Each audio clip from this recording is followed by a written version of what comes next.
What's up, YouTubers? This is Codeman982 again on another game review. So today we're gonna go on a game that came out about uh, I believe a week or two ago. That's right, Call of Duty Black Ops 2. So let's get this show on the road. Call of Duty Black Ops 2.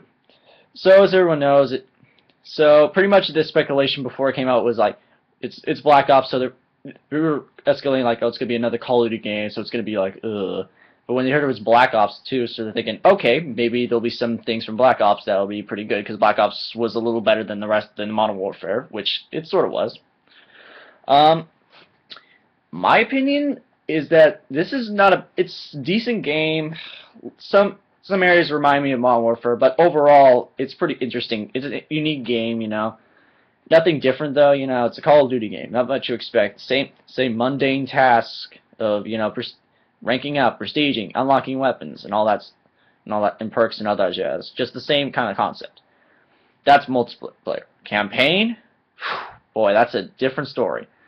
So let's get this. So let's separate this into three categories. Let's start with the campaign first, before we start in the multiplayer.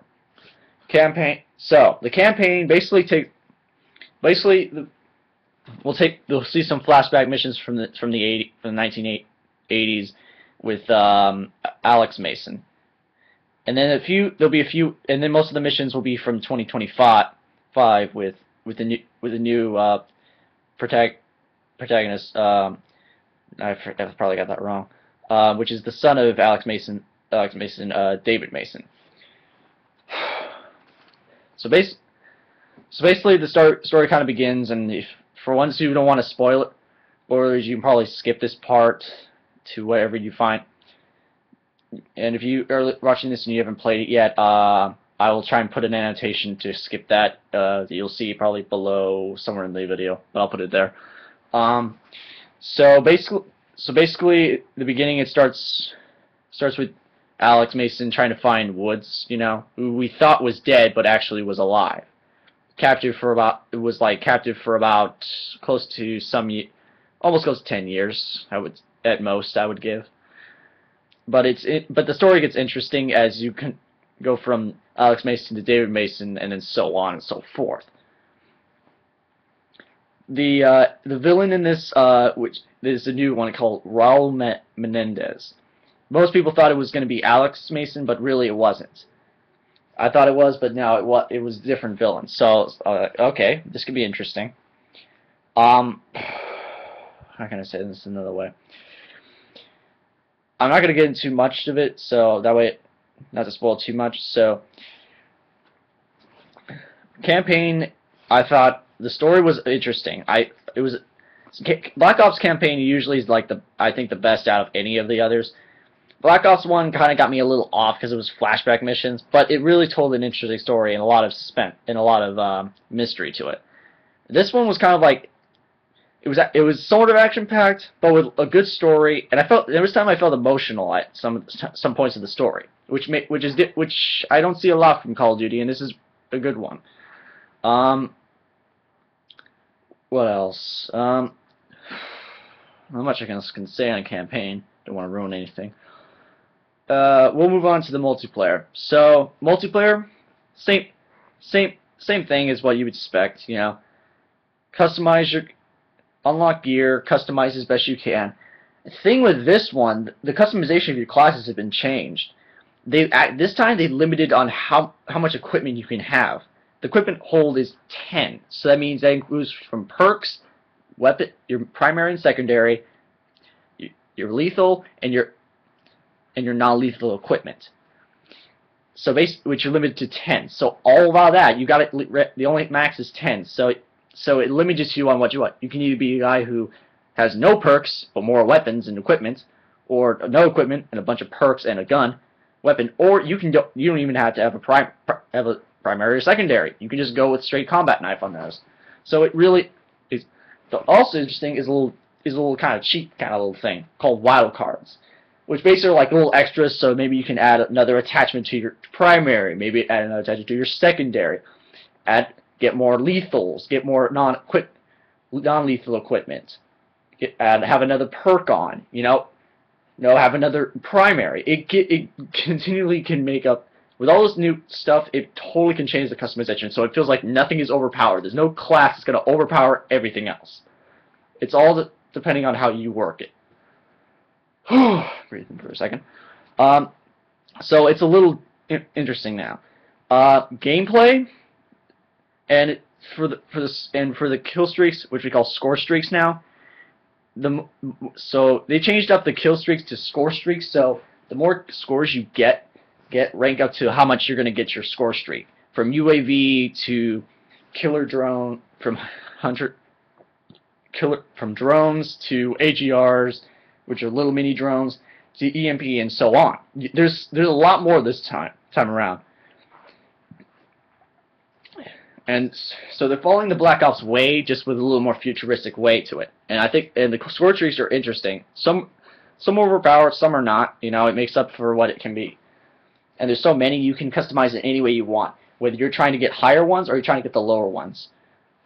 For my recommendation and what I've been doing, I just go for the lower ones. Simple, UAV, care package, and lightning run, because those are the best things I can get. Because not only can I see my enemies most of the time, I can get some kills, I can get something really good out of a care package, because anything can come out of it. And I thought I pretty much pushed my luck to see what will happen. That was interesting that you can get rid of a gun and have combat knives, so it's interesting. There is an issue. The knifing has been reduced, so there isn't more of the combat knifing anymore. So they did reduce that. So you really need to. So when knifing, you gotta try more harder this time, because it's not easy knifing this time. They made it a little more difficult. So at least they reduced that a little bit. They did bring back a few classical stuff like the crossbow, ballistic knife, and combat axe. So they did bring out a few of the Black Ops 1's equipment back, and I think that was interesting.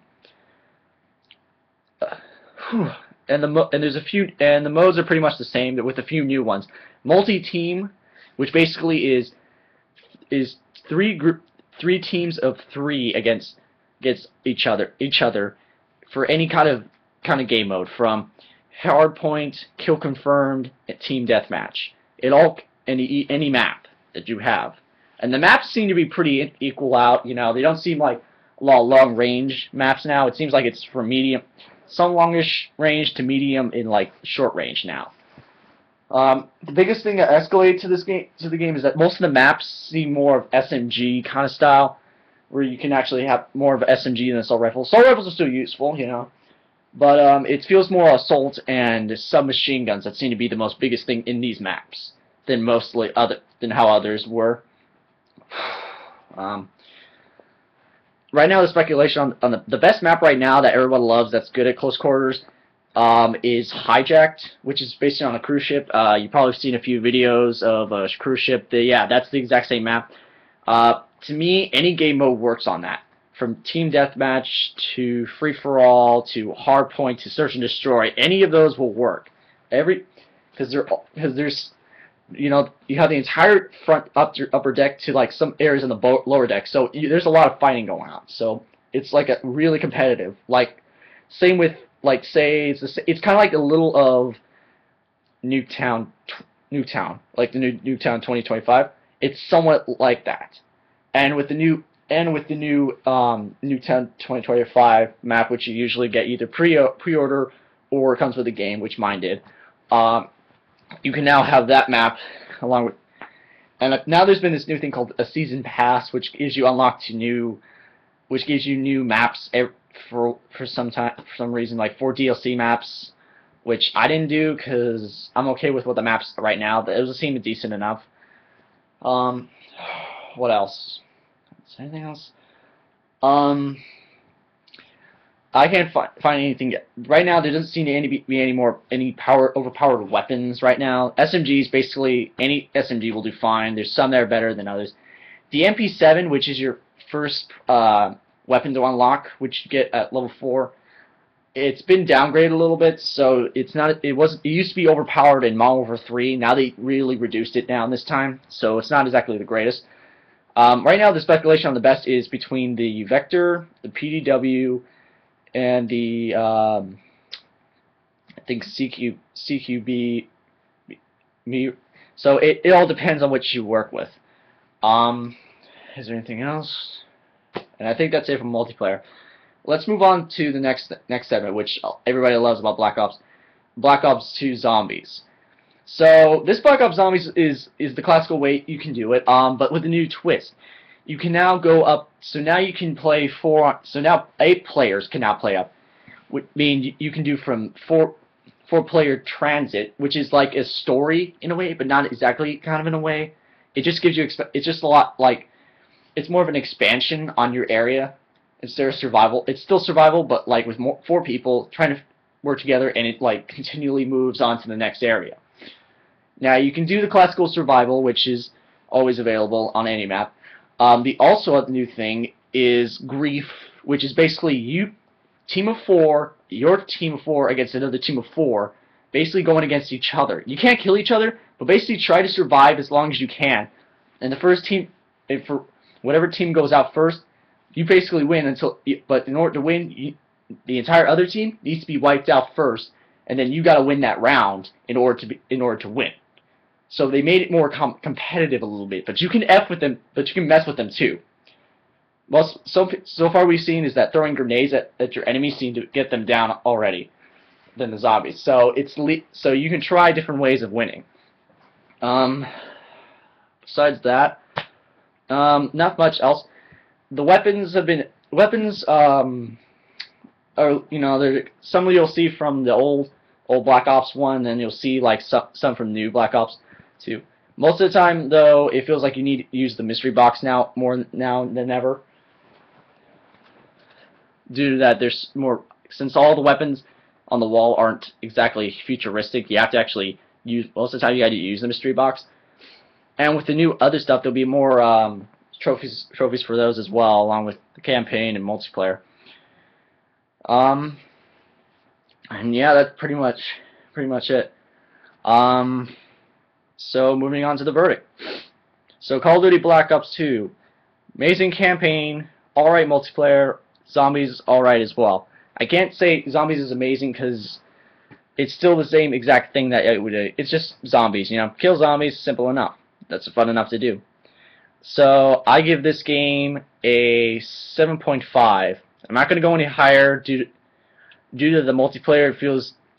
I will say multiplayer customization feels good, but it almost feels too much to Modern Warfare 3. Zombies is good, but it's just zombies. Not exactly excited, more excited to it.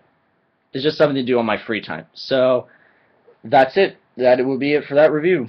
I should have another review next week or whenever I can. So this is Codeman982 signing off. Have a good day.